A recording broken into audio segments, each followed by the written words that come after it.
Alors, il y a tout ce débat depuis maintenant quelques temps pour savoir s'il faut ou pas rembourser la dette née de la crise pandémique. Bonjour Patrick. Bonjour David. Patrick Artus, chef économiste chez Natixis. En gros, on sait qu'on va se prendre au minimum 20 points de PIB de plus de dette publique au sortir de cette crise.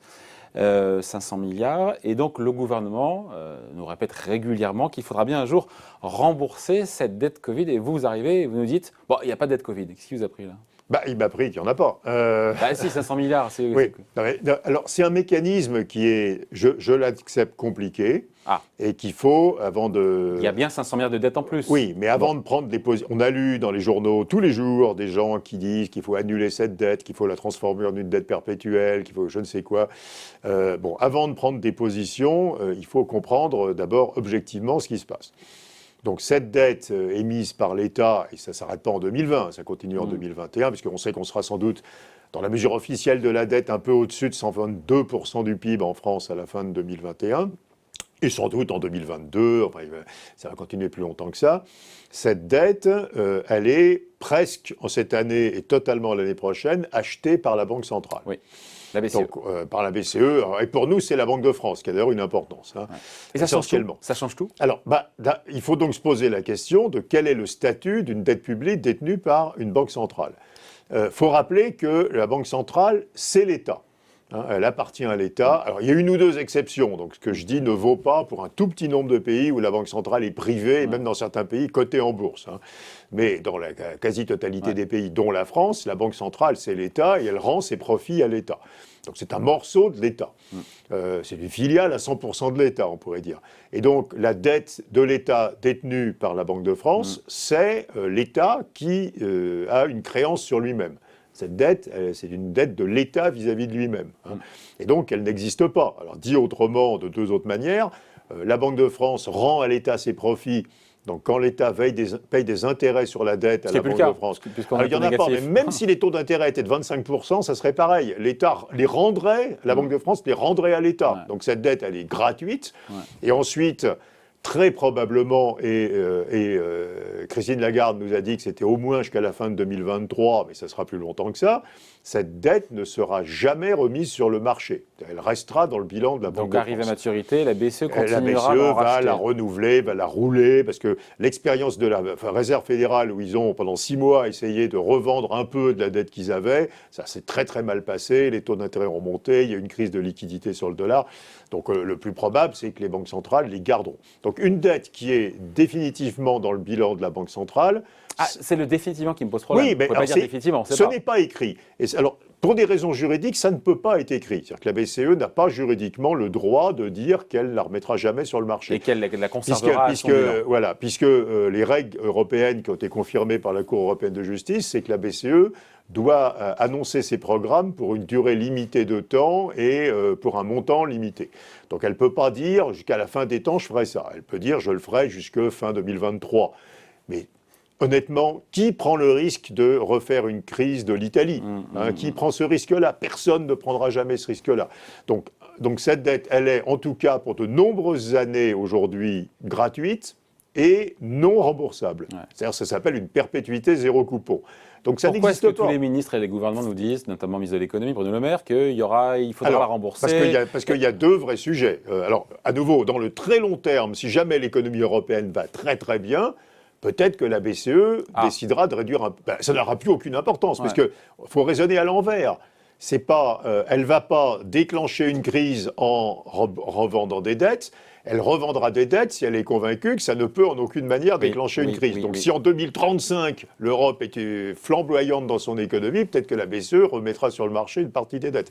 On peut aussi imaginer qu'il y a une énorme demande pour ces dettes. C'est-à-dire qu'à un certain moment, les taux d'intérêt sont à -1, -2, et donc il faudra qu'elle en redonne parce que les investisseurs en voudront. Donc on peut avoir des scénarios. Mais le scénario où elle le ferait en faisant prendre un risque de crise... Peu probable. C'est impossible. Il n'y aura jamais de tentative de la BCE qui pourrait faire ouvrir l'écart de taux de l'Italie, par exemple. Le FMI a montré que c'était en zone euro, 71% de la dette publique était achetée par la BCE. On n'est pas à 100%, donc il y a quand même un delta, un différentiel acheté par les investisseurs privés. Alors, quels sont... Après, premier sujet...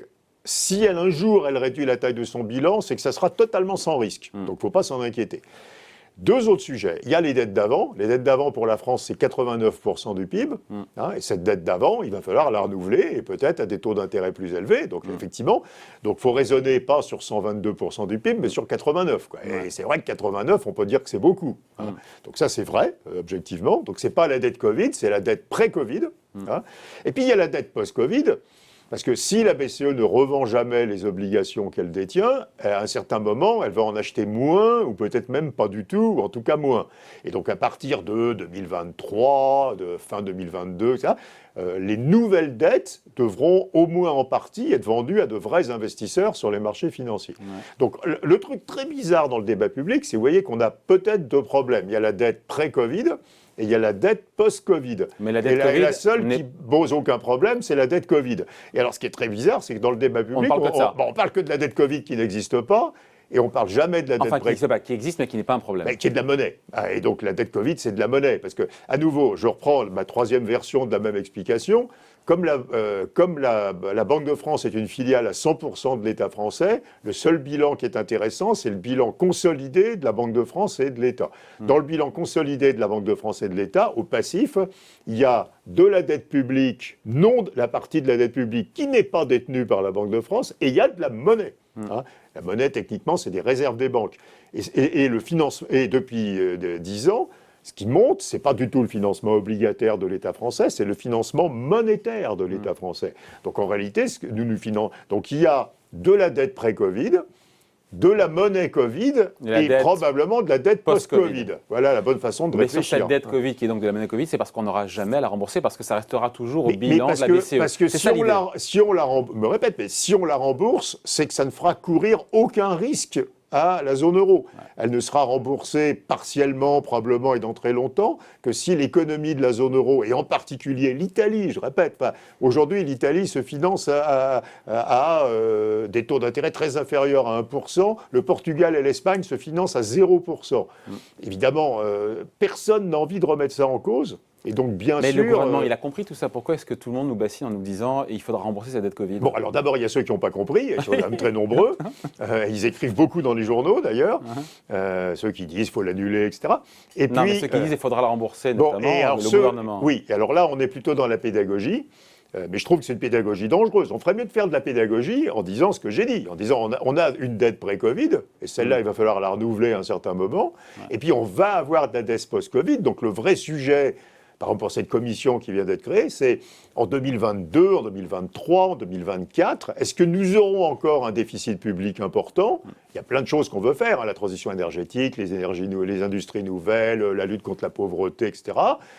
Et cette dette publique-là, ça deviendra de la vraie dette. C'est comment on la financera. Ça, c'est un vrai sujet de réflexion. Il y a des décisions qu'on prend aujourd'hui qui fabriqueront des déficits publics. Quand on baisse les impôts des entreprises, on fait des déficits publics jusqu'à la fin des temps. Donc tout ce qu'on fait aujourd'hui qui n'est pas lié à la crise mais qui est structurel, ça fabriquera plus tard de la dette. Ça, c'est un vrai sujet de réflexion. Et donc la pédagogie du gouvernement, c'est quoi en nous assénant? Non, je pense qu'ils veulent juste montrer aux pays d'Europe du Nord et à l'Allemagne qu'on est des gens sérieux, qu'on ne fera pas n'importe quoi. Et que le quoi qu'il en coûte mais je trouve que du point de vue de la compréhension de ces mécanismes, il faudrait mieux que le gouvernement disent des choses qui sont, et la Banque de France disent des choses qui sont claires, dette pré-Covid, monnaie Covid, dette post-Covid, et explique les vrais problèmes au lieu d'avoir fait tout ce bruit autour d'une dette qui n'existe pas et qui n'est pas le sujet. Il n'y a pas de dette Covid, nous dit Patrick Artus. Merci beaucoup. Merci David. Salut.